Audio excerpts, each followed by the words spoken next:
Welcome to Zisodel TV. Kindly subscribe, share, and like for latest updates and news. Need to make Kamaka. Politics. Yeah, been of me about join Nani. Me join APC. Let's Kamaka Jim. Down Libya. There, yeah. On our Kaka.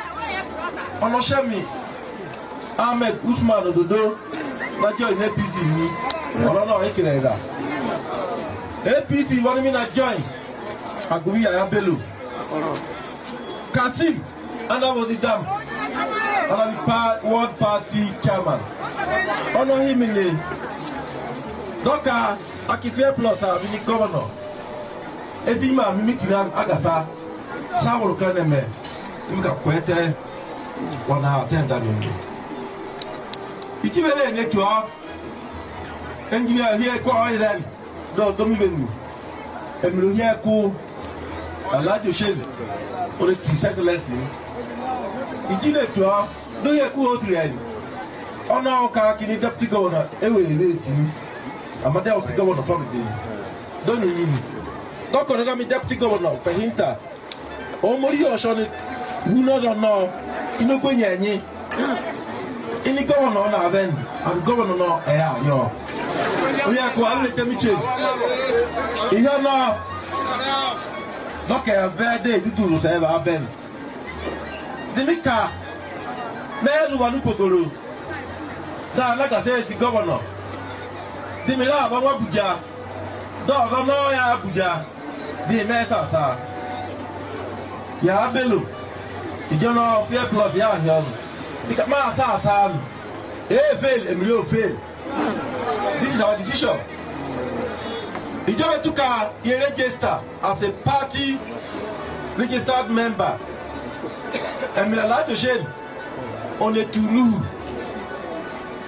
new by them. And to have the kind of registered. Does the APC membership card don't show it to you in Hilltop? That was on the 14th February or so. Don't register it. Even join me APC at the government. Agouvé, on a un cas, quand on chef n'a pas eu parti, on en a venu checker. Et mais on n'a pas, même si on veut dire, il faut que la maman n'a pas mon pogolum. D'achez nous pogolum, d'achez nous pogolum, c'est comme ça. À nous pogolum, on a été mis là. Dis-moi, il y a nous pogolum. Dis-moi, on a plus le pogolum. I don't know what I'm like that. I go over and I feel like I'm again.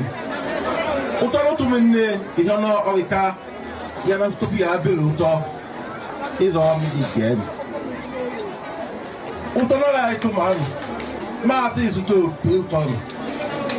I go over and I can make her. We will not betray this trust. We are committed students of GYB. GYB officer men.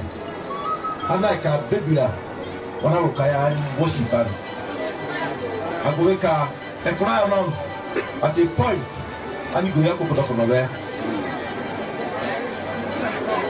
A cry at a point, of course, all one hour. A cry at a point. Criminals will not have bomb. Not a Bahiden.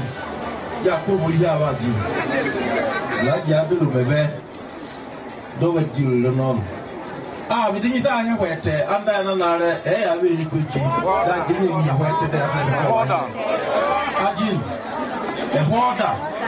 Yakubu. The Pugulu Wanara. I in the Antamaica. I like Yabu on the Village Dive. I'm Pogolo. Is that like Yabu or the is all by us? Nobody was there. I cannot live. I like Yabu or Akajudan. Dimika Judan in about no you don't know. Direct fever or not by me follow. My poor Pataki. In the whatever hair, I'm Pugolo or Madasa or Yabi. Oiza only Ujochi also on the Bila Pugula benefit Honan.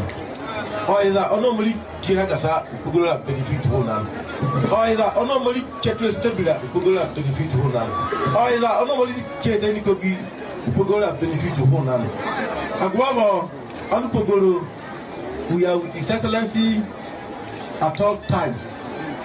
One of us he can observe ya kweten inume ono la kwete da fi di wi henwa enye na ayo na kwete de ka ayabo